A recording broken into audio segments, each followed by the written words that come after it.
US President Donald Trump made headlines again by announcing he would skip the upcoming G20 summit in South Africa. This isn't exactly new for Trump. He's known for his dramatic exits from international agreements. But this time, he's chosen to sit out a major global summit, citing land confiscation and genocide in South Africa as his reasons. Yeah, you heard that right. Trump's statements have, as you can imagine, caused quite a stir. He claims that the South African government is seizing land from white farmers and committing genocide against them. Now, land reform is a real and complex issue in South Africa with roots in the apartheid era. But to call it genocide is a huge leap even for Trump. The South African government has denied these accusations, calling them baseless and inflammatory.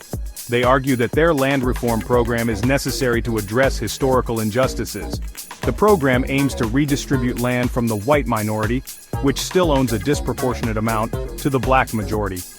So, while Trump's absence from the G20 might not come as a surprise, his reasons for skipping it have definitely added fuel to an already sensitive issue.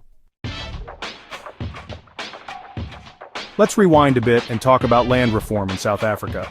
After the end of apartheid in 1994, there was a huge need to address the imbalances created by decades of racial segregation. One of the biggest issues was land ownership. Under apartheid, black South Africans were forcibly removed from their land and denied the right to own property in many areas. This meant that even after apartheid ended, the vast majority of land remained in the hands of the white minority. Land became a symbol of inequality and a source of tension.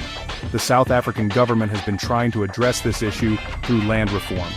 The goal is to redistribute land to black South Africans in a way that is fair and equitable. But it's a complicated process and there's no easy solution. There have been delays, legal challenges, and disagreements over how best to go about it. Trump's accusations of land confiscation oversimplify a complex issue. While there have been cases of land expropriation without compensation, they are not the norm. The South African government maintains that any land redistribution will happen within the bounds of the law and with fair compensation. Trump's comments about South Africa have, predictably, drawn strong reactions from various political groups. The Economic Freedom Fighters, or EFF, a far-left opposition party in South Africa, has been particularly vocal. The EFF has been a strong advocate for radical land reform, often calling for the expropriation of land without compensation. They argue that the current pace of land reform is too slow and doesn't go far enough to address historical injustices. In response to Trump's allegations, the EFF has accused him of hypocrisy and using the issue of land reform to distract from his own problems. They point out that the U.S. has its own history of land dispossession and violence against minorities. They also argue that Trump's economic policies, particularly his trade wars, have had a negative impact on African countries, including South Africa. The EFF's response highlights the deep divisions that exist both within South Africa and between South Africa and the U.S. It also shows how complex issues like land reform can be easily politicized and used as a tool for point scoring. Trump's decision to skip the G20 summit and his inflammatory remarks about South Africa are just the latest developments in what has been a strained relationship between the two countries.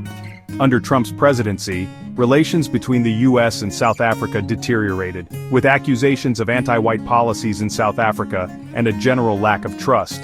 This tension was evident in the U.S. Secretary of State's boycott of a G20 foreign ministers meeting in South Africa earlier this year. Adding to the strain are Trump's recent trade policies. His administration imposed tariffs on South African steel and aluminum, which hurt the South African economy.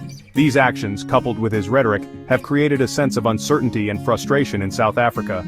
The G20 summit could have been an opportunity for the two countries to engage in dialogue and find common ground. However, Trump's decision to skip the summit suggests that he is not interested in improving relations with South Africa.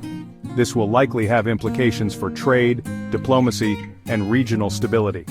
Only time will tell how this latest chapter in U.S.-South Africa relations will unfold.